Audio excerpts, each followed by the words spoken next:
Chapter 2. Let's flip open the page, okay? Next one, guys, is overcoming obstacles and challenges. There's no miracle without sacrifice. And we're going to open up chapter 2 for Sean Chai here, okay? Now, if you guys haven't already noticed, when I bring up Sean Chai, I get really bubbly because I've known him for like pretty much since I was 14 years old. And Sean is somebody who I've admired, I've gotten great advice from along the way. He's been like a second brother of mine, and he came to India with me years ago, and it's just great to see the growth as a person and as a business owner that I've seen from Sean himself over the years. And I want Sean to open up the table to discuss some of the challenges that he's faced along the way in being a business owner, especially since Sean has now gone through his first 2 years of being in business. And for anybody out here, just for a show of hands, who is right now building something on the side or is a business owner, just so we can get an idea? Put up your hand, please. There you go. So yeah, we have quite a few hands, which is awesome. And I'm sure we can all relate. Those first 2 years are the hardest years of our lives. I'm sure you can testify to that. Especially when it comes to just getting things organized. It's the most exciting, but it can be very tough. So I want Sean to kind of shine a light on what those challenges look like, and maybe how he overcame one of the biggest challenges he faced building Mealcraft along the way. Yeah, I mean, I think everyone can talk about their challenges and their businesses. I'm sure everyone has tons and tons of challenges we go through. So I'll open the floor of just personal growth for me. Just challenging myself as an individual, not so much as, the challenges in Mealcraft as a business, but the things, I was afraid of doing, the things I overcame. The biggest thing for me was just kind of believing in yourself in the beginning, I finished university, I didn't know what I wanted to do.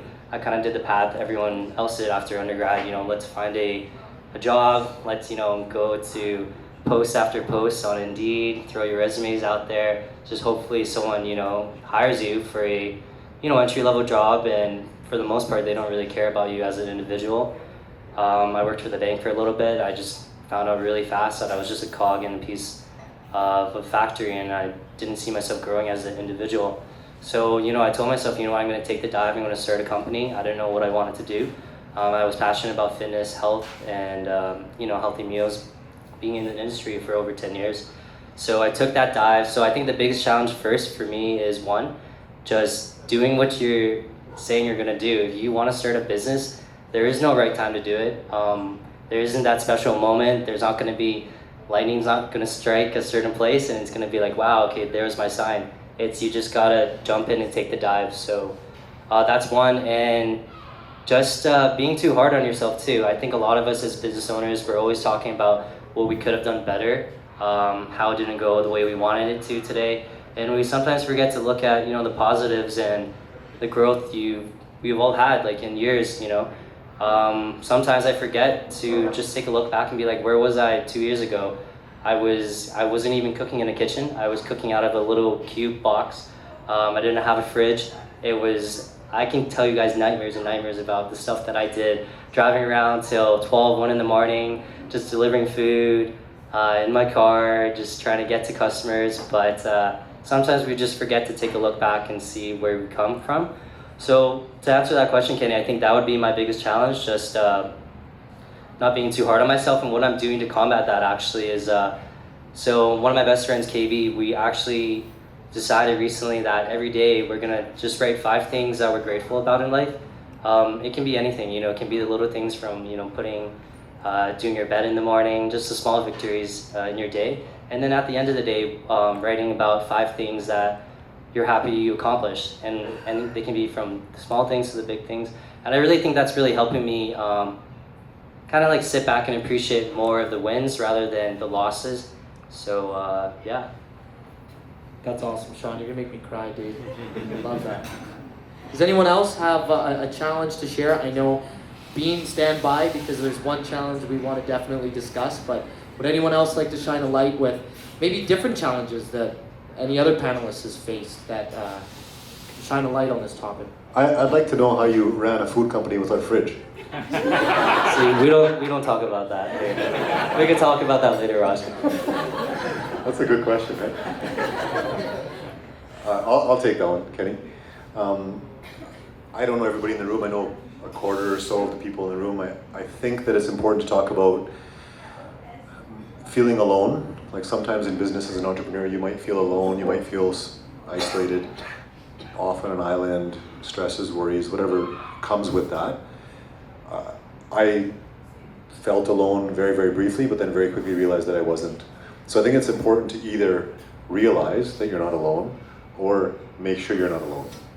So figure out which one you need to do, but do one of them. Because if you're alone, you will struggle. Like you're not going to be able to solve every problem yourself. You need a team, you need people around you who are strong at what they do, and you need people who you can trust on your team. So either find them or identify that you already have them and maybe you're just creating the perception that you're alone. So loneliness is not necessarily true, it might be false. I love that. Thanks, Raj. And that definitely segues into what we want to talk about in Chapter 3, where it takes a team. And to finalize Chapter 2 here, Bean, for those of you who don't know, Ryu Paralysis and Recovery Center, it's not a business.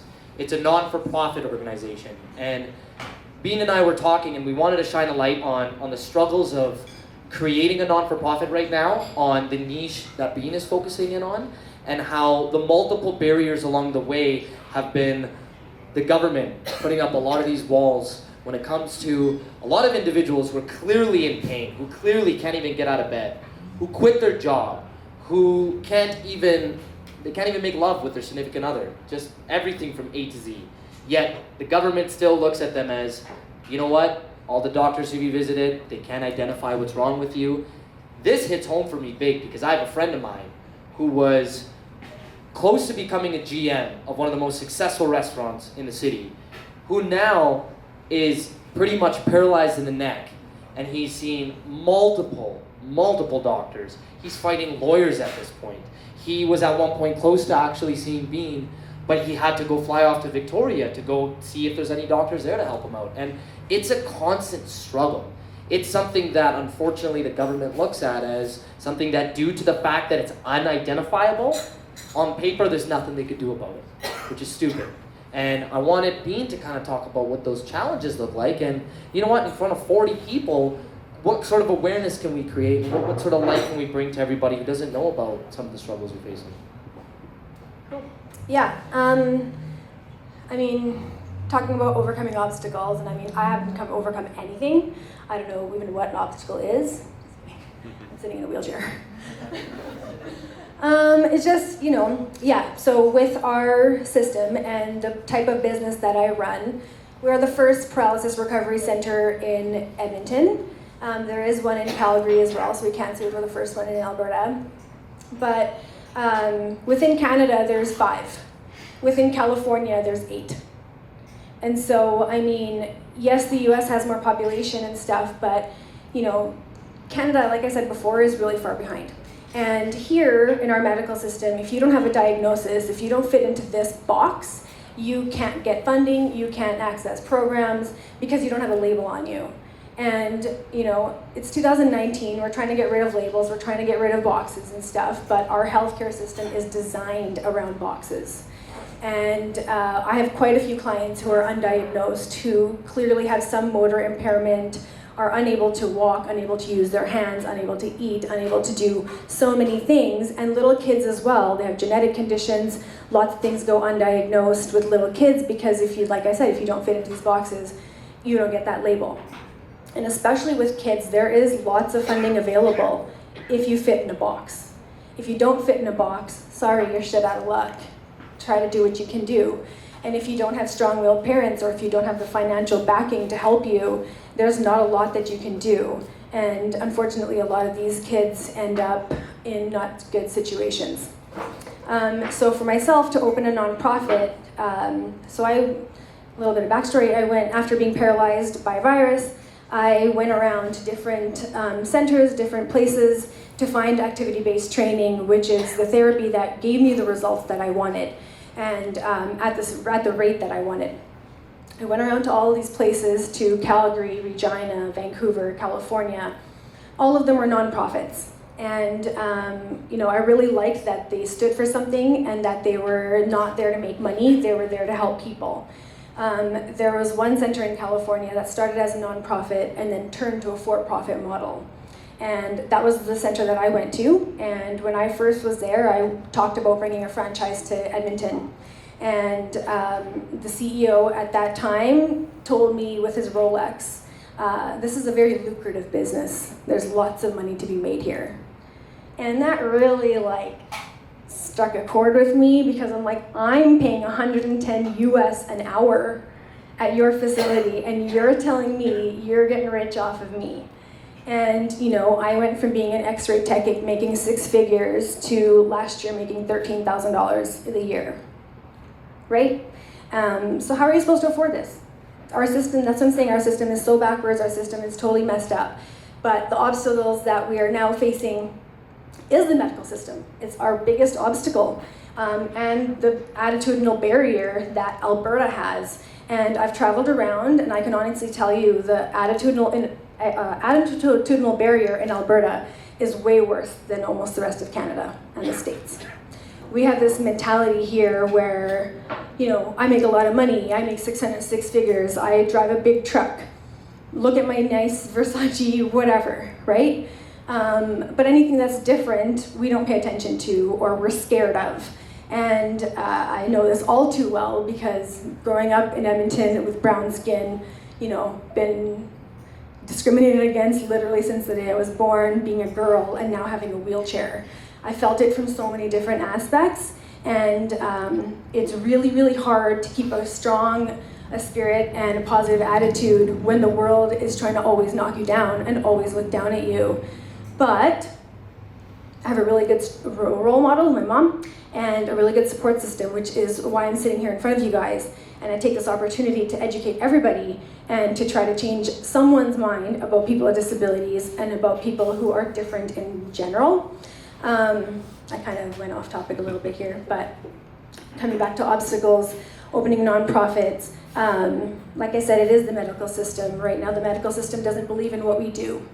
And I take that and I run with it, because I have a very big rebellious side in me. And my therapist was like, I'm glad you can channel this in a positive way, because I'm rebelling against the medical system. I've had it, I used to work for them, I went through as a patient, and let me tell you, it's broken.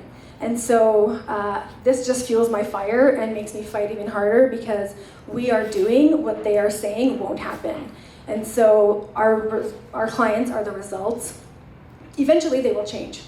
Eventually they will change. And we have a very uphill battle that I'm not ever going to stop climbing, because not only for myself, but for all of my clients, for all of the people who will end up having a disability of some sort, they need advocates and they need the system to change. And unless we do it, it's not going to.